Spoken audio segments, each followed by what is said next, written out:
Guys, നമസ്കാരം. നമ്മുടെ കഴിഞ്ഞുപോയ വിഷുവിന് ഒരു വലിയ ഉഡായിപ്പ് നടന്നു. എത്ര പേര് അറിഞ്ഞു എന്ന് എനിക്കറിയില്ല. എന്താണ് ഈ ഉഡായിപ്പ് എന്ന് ചോദിച്ചു കഴിഞ്ഞാൽ ഒരു വിഷു കൈനീട്ടം സ്കാം. ഈ സ്കാം നടത്തിയത് വേറെ ആരുമല്ല, മല്ലു ഫാമിലിയിലെ സുജിനാണ്. ഉഡായിപ്പിന്റെ ഉസ്താദാന്ന് നമുക്ക് പണ്ടേ അറിയാലോ. അപ്പൊ വിഷുവിന്റെ അന്ന് രാവിലെ പുള്ളിക്കാരൻ ഒരു QR കോഡ് എടുത്ത് ഇൻസ്റ്റാഗ്രാമിൽ അങ്ങ് സ്റ്റോറി ഇട്ടു.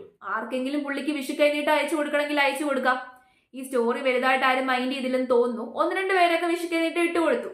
അപ്പൊ ഈ ഇട്ടുകൊടുത്തവർക്ക് ഇട്ടുകൊടുത്ത തുക ഇരട്ടിയായിട്ട് തിരിച്ചയച്ചു കൊടുത്തിട്ട് അതിന്റെ സ്ക്രീൻഷോട്ട് എടുത്ത് പിന്നെ എന്ത് ചെയ്തു, സ്റ്റോറി ഇട്ടു. ആദ്യത്തെ ഉടായ്പ വീഴാത്ത മലയാളികൾ രണ്ടാമത്തെ ഉടായ്പ വീണു. വിഷുവായിട്ട് ഇരട്ടി തുക കിട്ടിക്കഴിഞ്ഞാൽ എന്തു പുളിക്കുവോ? അങ്ങനെ ഇരട്ടി തുക പ്രതീക്ഷിച്ച് പലരും സുജിന് പൈസ ഇട്ടുകൊടുത്തു.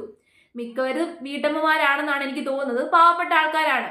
വിഷുവായിട്ട് ഇരട്ടി തുക കിട്ടുമെന്ന് പ്രതീക്ഷിച്ച് പലരും പൈസ ഇട്ടുകൊടുത്തു. എന്നിട്ട് അവസാനം ഇരട്ടി തുക വന്നില്ല.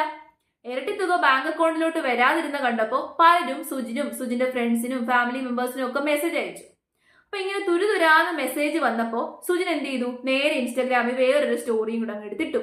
ആരും ഇങ്ങനെ മെസ്സേജ് അയച്ചൊന്നും ബുദ്ധിമുട്ടണ്ട, ഈ പ്രാവശ്യം പൈസ കിട്ടാത്തവർക്ക് അടുത്ത വിഷുവിന് അയച്ചു തരാം. ആഹാ, ഈ പ്രാവശ്യം ഇരട്ടി തുക പ്രതീക്ഷിച്ചവർക്ക് ഇനി അടുത്ത വർഷം വരെ കാത്തിരിക്കേണ്ടി വന്നു.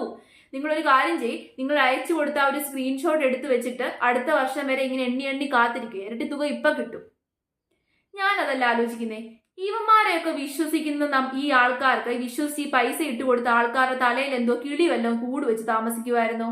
അപ്പോ ഈ പ്രശ്നം രൂക്ഷമായെന്ന് കണ്ടപ്പോ സുജിൻ എന്ത് ചെയ്തെന്ന് ചോദിച്ചു കഴിഞ്ഞാൽ ഇപ്പൊ യൂട്യൂബിൽ ഒരു എക്സ്പ്ലനേഷൻ വീഡിയോ ആയിട്ട് വന്നിട്ടുണ്ട്. സുജിന്റെ യൂട്യൂബിന്റെ കാര്യം പണ്ടേ പറയണ്ട, നമുക്കറിയാലോ.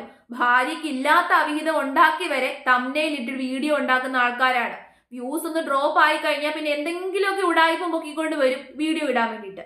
അപ്പൊ ഈ സുജിന്റെ വീഡിയോയുടെ ഉള്ളടക്കം എന്ന് പറയുന്നത് ഇതാണ്. അതായത്, നിങ്ങൾ ആരോടും ഞാൻ പറഞ്ഞില്ല എന്ത്, എനിക്ക് ഈ വിഷു കൈനീട്ടം ഇട്ട് തരണമെന്ന്. വിഷു കൈനീട്ടം എന്ന് പറഞ്ഞു കഴിഞ്ഞാൽ 1-2 രൂപയല്ലേ, എന്തിനാ നിങ്ങൾ ഈ ആർത്തി മൂത്ത്, അതായത് സുജിനല്ല ആർത്തി, ഈ ഇട്ടുകൊടുത്ത പാവങ്ങളുണ്ടല്ലോ അവർക്കാണ് ആർത്തി. എന്തിനാ നിങ്ങൾ ആർത്തി മൂത്ത് ഞങ്ങൾക്ക് പൈസ ഇട്ട് തന്നത്, ഇരട്ടി കിട്ടുമെന്ന് പ്രതീക്ഷിച്ച് എന്തിനാ ഈ ആർത്തി കാണിക്കാൻ പോയത്? സത്യമല്ലേ, എന്തിനാ നിങ്ങൾ ആർത്തി കാണിക്കാൻ പോയത്? ഇതുപോലുള്ള പൊട്ടന്മാരെ വിശ്വസിക്കുന്ന നിങ്ങളാണ് ഭൂലോക മണ്ടന്മാര്. ഈ വിഡ്ഢിക്കുഷ്മാണ്ടങ്ങളെയൊക്കെ എന്തോ ചെയ്യാനാന്ന് പറ. ഇവരൊക്കെ മലയാളികളാണല്ലോ എന്ന് ആലോചിക്കുമ്പോഴാണ് സത്യം പറഞ്ഞു കഴിഞ്ഞാൽ പുച്ഛം തോന്നുന്നത്. ചിലർക്കുണ്ടല്ലോ കുറച്ച് ഫേമസ് ആയി കുറച്ച് പൈസയൊക്കെ കിട്ടുമ്പോഴത്തേന് തലയുടെ റിലേ അടിച്ചു പോകും. ഈ റിലേ അടിച്ചു പോയവരെ പൊക്കിക്കൊണ്ട് നടക്കുന്നത് നിങ്ങളാണ് യഥാർത്ഥത്തിലുള്ള മണ്ടന്മാര്. അപ്പൊ ഇനിയെങ്കിലും ഒരു കാര്യം ആലോചിക്കുക, ഇങ്ങനെ ഇരട്ടി പൈസ കിട്ടും 3 ഇരട്ടി പൈസ കിട്ടും എന്നൊക്കെ അറിഞ്ഞിട്ട് ഇങ്ങനെയുള്ള ആൾക്കാർക്ക് പൈസ ഇട്ട് കൊടുക്കാതിരിക്കുക. കയ്യിലെ പൈസയും പോവും, അവസാനം ആർത്തി പണ്ടാരങ്ങൾ എന്നുള്ള വിളി മാത്രമായിരിക്കും നിങ്ങൾക്ക് കിട്ടാൻ പോകുന്നത്. അപ്പം വേറൊരു കാര്യം കൂടെ ഒന്ന് ആലോചിച്ചാൽ കൊള്ളാം. അതായത് ഈ വിഷു കൈനീട്ടം എന്നൊക്കെ പറയുന്നത് കുറച്ച് മഹത്വമുള്ള കാര്യമാണ്. അത് എരന്ന് വാങ്ങിക്കേണ്ട സാധനമല്ല.